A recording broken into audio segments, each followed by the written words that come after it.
Okay, hello everyone, ciao a tutti. So we are today here to do the Italian recipe, and today is the day of the something we call in Italy rotolo di ricotta e spinaci, which is like spinach and ricotta roll. I love this recipe because it's incredibly easy and it can be anything you want. It can be a starter, it can be a main, it can be a snack. You will see what I mean when we start just to do the recipe, and you will understand what I mean. And this was one of my grandmother's favorites, always present at Christmas time for us, and everyone loved it. So let's crack on with the recipe, guys, and see you soon. Hello. So what I'm thinking is I tied my hair so it looks tidy and nice, and these are the ingredients we need to execute the dish. As you can see, not many ingredients, and that's why this recipe is very easy. And don't worry, guys, because what we're gonna do is I'm gonna just show you later in a screenshot all the ingredients you need and all the quantities to execute the dish. So, as a first step, we want to melt the butter to the point that it's sizzling a bit. Now you can see this is what you need, and when it starts, doing this nice noise, we are just gonna put our garlic and give the garlic the time to brown a bit.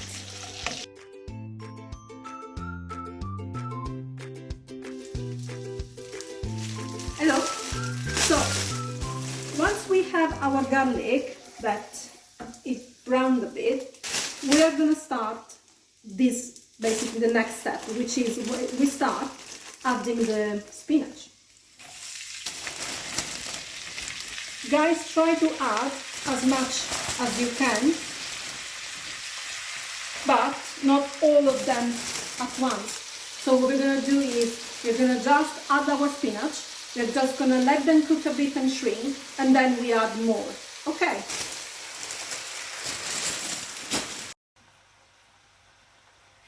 Okay, so as you can see, guys, now we have all the spinach in, and they are starting to shrink, because this is what the spinach do. They're just going to lose a lot of water that we are going to need, because this water will be what we use to cook the spinach, so as get them actually ready and cooked.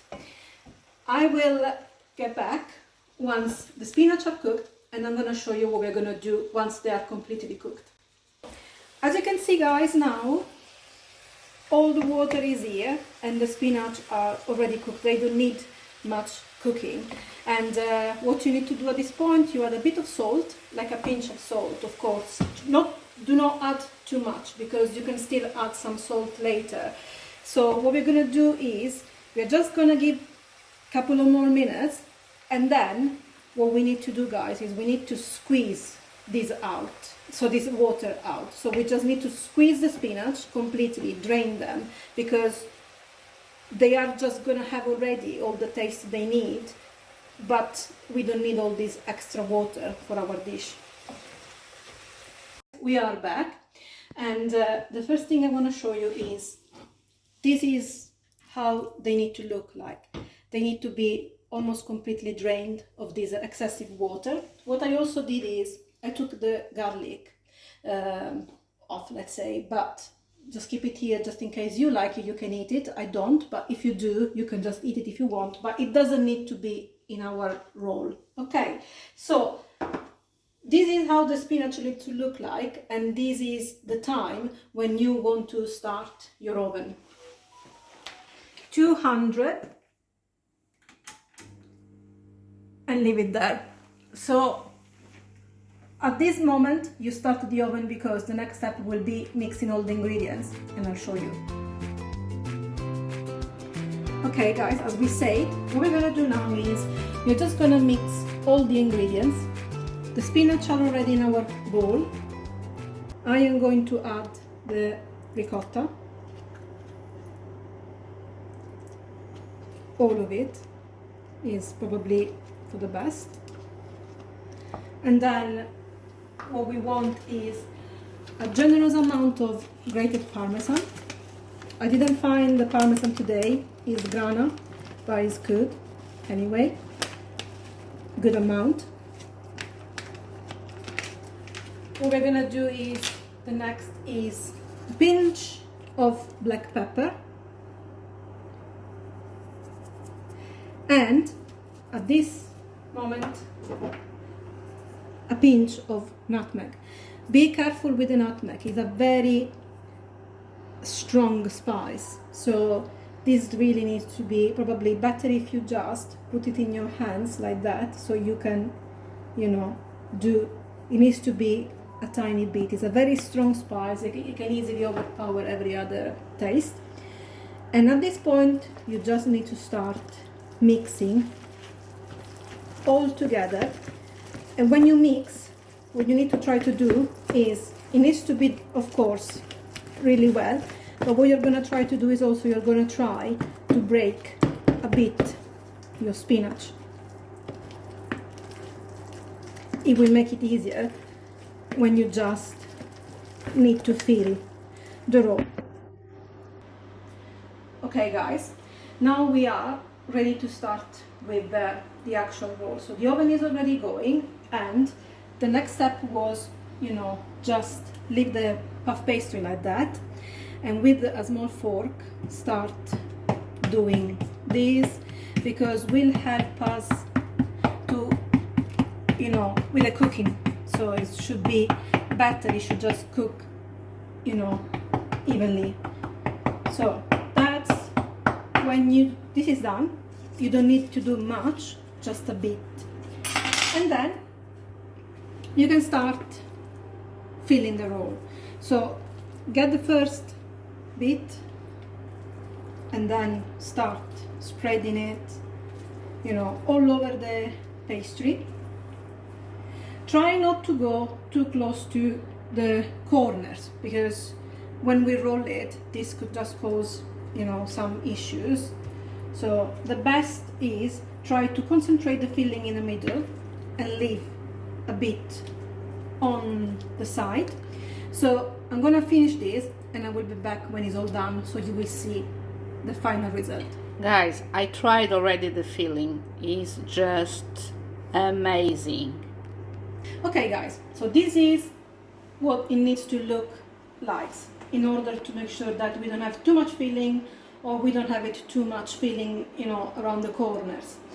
One thing that I wanted to point out is I am using shop bought puff pastry.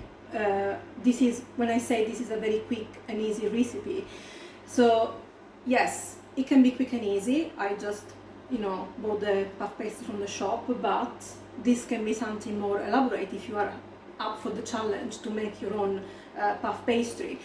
Just bear in mind that this will take a very long time, and what I suggest is, when you try the dish for the first time, use shop bought pastry. If you have already tried the dish and you love it, and you know that it's something that you enjoy, then it might be worth trying your own puff pastry. Okay, the next step is rolling. So what we're going to do now, carefully, we are just going to close our roll. And because we have been careful, you know, we are not going to have all the filling going around. And the last thing we need to do is we close, seal the ends, which is going to take a couple of, you know, probably a few seconds, but you need to do it right, otherwise all the filling is just gonna, you know, crush out. And the next thing we're gonna do is we're just gonna do a tiny bit, so also this should cook evenly as much as we can. Now the last step for this roll is, if you like it, you just, you know, do like a yolk and just brush it a bit. I'm gonna show you what it's gonna look like at the end. Okay guys, So we brushed with just a yolk, and a step I really like is I use some sesame seeds and I sprinkle them on top.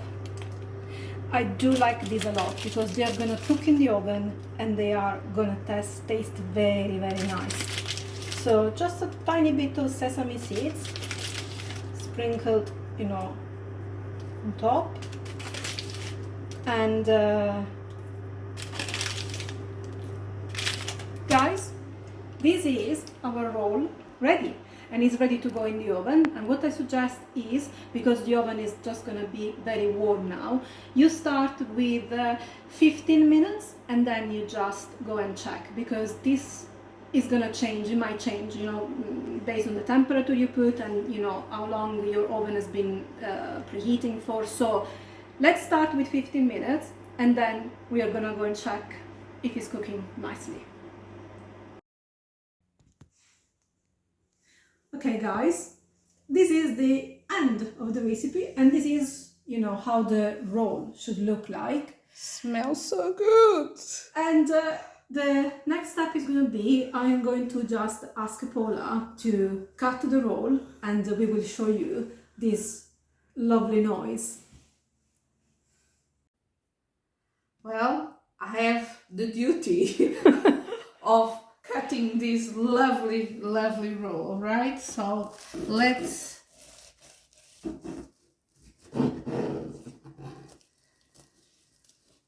yes, lovely, perfect. Well, amazing.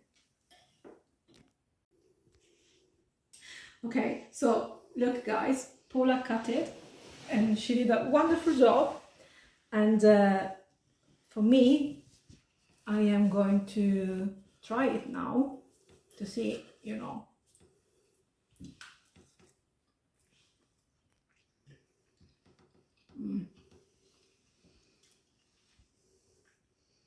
It's absolutely delicious. So guys, I hope you enjoy, and if you do, please like and subscribe to our channel for more